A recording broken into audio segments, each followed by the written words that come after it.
our subscribers. Today I will tell you how you can easily install new version of MacOS Monterey on your Mac. So for doing this, you just need to tap on your App Store. So just tap on it,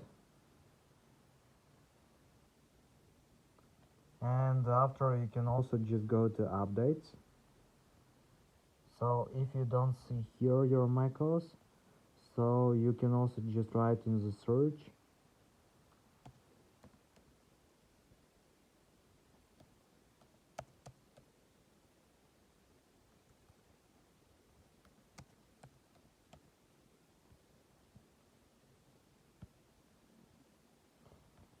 So here you can see, just tap on view, and after just tap on get button and wait until it will successfully install macOS Monterey on your computer. So thanks for watching, have a nice day, subscribe to my channel, click like and bye.